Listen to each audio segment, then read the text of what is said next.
Bienvenue à toutes et à tous, vous êtes bien sur Grand Lille TV. Merci de nous rejoindre pour cette nouvelle édition d'information de la métropole lilloise. Et dans l'actualité, en cette fin d'année, vous allez sûrement entendre sonner à votre porte pour les étrennes ou pour les ventes de calendriers. Mais attention, tous ne sont pas forcément bien intentionnés. Dans la région et dans la métropole, des individus peuvent se présenter à votre domicile pour tenter de vous demander des étrennes, mais de manière complètement frauduleuse. Sur sa page Facebook, la ville de Marcq-en-Barœul a notamment mis en garde contre des individus qui se seraient présentés à des domiciles nordistes en se présentant comme des agents d'Estera. Faux démarcheurs qui auraient aussi été signalés du côté de Roubaix ou encore de Tourcoing. Mais alors, comment distinguer les vrais agents des faux? Quelles sont les règles en vigueur dans le cadre du démarchage des étrennes? Et comment éviter finalement de se faire arnaquer? Eh bien, la réponse à toutes ces questions, c'est tout de suite avec Idil Gunay. Et pour éviter les faux démarcheurs à domicile et les arnaques, il est bon d'avoir en tête quelques notions, car oui, la vente de calendriers est bien réglementée. Tout d'abord, sachez que seuls les postiers et les pompiers sont autorisés à vendre des calendriers dans le cadre des étrennes de Noël. C'est donc votre postier ou bien les pompiers de la caserne la plus proche de chez vous qui peuvent vous démarcher. À noter qu'ils doivent se présenter à votre domicile en tenue de travail ou bien en uniforme et qu'ils ne doivent en aucun cas rentrer chez vous, sauf bien sûr si vous les invitez. Concernant les éboueurs, eh bien, ce sont les mairies elles-mêmes qui autorisent ou interdisent par arrêté préfectoral le porte-à-porte pour demander les étrennes. Enfin, du côté des concierges, il est de coutume que ce soit aux particuliers de déposer une enveloppe et non aux gardiens de faire du démarchage à domicile, sachez-le. Et on en vient maintenant au cimetière de Roubaix qui est en train de changer de visage. Le 9 octobre dernier, les agents des espaces verts de la ville ont planté 13 000 plantes vivaces entre les tombes sur 3 zones test du cimetière. L'objectif, c'est de ramener de la végétalisation dans cet espace grand de 17 hectares, suite notamment à l'arrêt de produits phytosanitaires. Et bien résultat, des pelouses vont remplacer le béton et les cailloux. Et la bonne nouvelle, c'est que ces végétaux ne vont pas nécessiter un très gros entretien, ni avoir un grand besoin en eau. Seules une taille et un désherbage naturel sont au programme chaque année, une opération qui a aussi pour but de favoriser la biodiversité avec la présence de pollinisateurs dans ces nombreuses plantes dans le cimetière de Roubaix. Ces 3 zones test seront bientôt rejointes par d'autres parcelles avant que ce soit tout le cimetière qui ne soit finalement végétalisé. Toutes les explications, c'est tout de suite au micro de Rémi Desremeaux. Nous avions eu parmi ces soi-disant mauvaises herbes des coquelicots qui ont fleuri. C'était des terrains agricoles avant la création du cimetière. Nos lointains ancêtres ont planté ces arbres magnifiques. Pour lutter contre les pucerons, par exemple, nous mettons des coccinelles. Enfin, on voit revenir des espèces d'oiseaux qui n'étaient pas dans le cimetière avant. Donc c'est vraiment la reprise dans ces 17 hectares de la nature.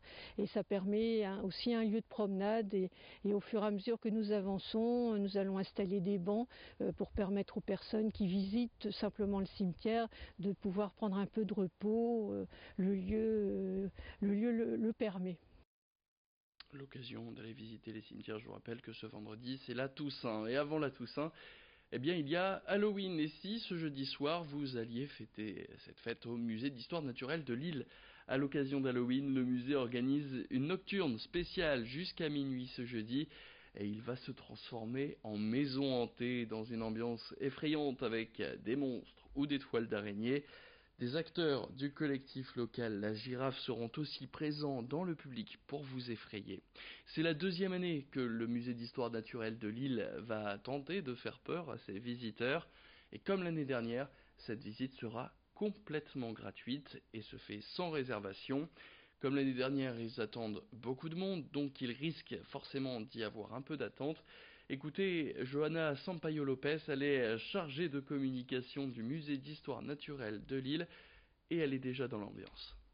On va pouvoir voir des monstres en tout genre, que ce soit des sorcières qui flottent sur les murs, que ce soit également des têtes décapitées ou encore des toiles d'araignées qui sont par milliers au niveau des différentes structures du musée. Si tu es un amateur de grands frissons, si tu as envie de découvrir un musée mais de façon différente et terrifiante, sache que tu peux venir ce jeudi soir de 18h jusqu'à minuit et en plus il y aura des bonbons. Autre idée sortie, cette fois-ci plus générale, on parle des salles de réalité virtuelle. Elles sont de plus en plus nombreuses dans la région. Ces jeux vidéo qui nécessitent un casque pour vous plonger dans l'univers vidéoludique et des manettes pour capter vos mouvements et les reproduire à l'intérieur du jeu sont de plus en plus fréquents dans la région. Entre escape game, simulation, des shootings ou encore des arcades en VR, les propositions sont toujours plus nombreuses et les salles virtuelles envahissent la métropole lilloise. 3 nouvelles ont d'ailleurs prévu d'ouvrir leurs portes dans les prochaines semaines, comme par exemple Ludiland à Villeneuve-d'Ascq. Si eux n'ont prévu d'ouvrir qu'à la mi-novembre, le public peut déjà s'essayer à quelques animations de réalité virtuelle sur le thème d'Halloween. Écoutez Emmanuel Poirson, le gérant de Ludiland à Villeneuve-d'Ascq, au micro de Rémi Desremeaux. Ça a un intérêt, sachant qu'on est au balbutiement de ce monde-là. Il est réellement connu du grand public depuis les années 2016. Cette année, on a vu se créer énormément de centres de réalité virtuelle. Mais en ce qui me concerne, j'ai souhaité investir assez lourdement sur des simulateurs propres permettant plusieurs démarches, plusieurs découvertes d'expériences très diverses, comme la voiture, le vol, les montagnes russes, le shooting, les escape games aussi beaucoup. Donc moi mon but c'est de justement m'adresser au grand public. On a des expériences de réalité virtuelle à partir de 3 €. Donc ça permet à chacun de découvrir un petit peu ce que c'est. Et puis un mot de football, le tirage au sort de la Coupe de France, du 7e tour de la Coupe de France qui auront lieu les 16 et 17 novembre. C'était ce mercredi midi du côté de Clairefontaine et vous voyez plusieurs affiches annoncées avec l'arrivée des clubs de Ligue 2. D'abord l'US Tourquenoise qui se déplace à Grand Calais Pascal, l'Olympique Marcois Football qui aura un petit derby face à Croix. L'USNE recevra Bastia, le Prix Les Mézières recevra Wascal, et puis il y a aussi ce derby, cet ancien derby de Ligue 1, avec Lens qui recevra l'USBCO, le club de foot de Boulogne-sur-Mer. Fin de cette édition, merci à tous de l'avoir suivi, tout de suite la météo.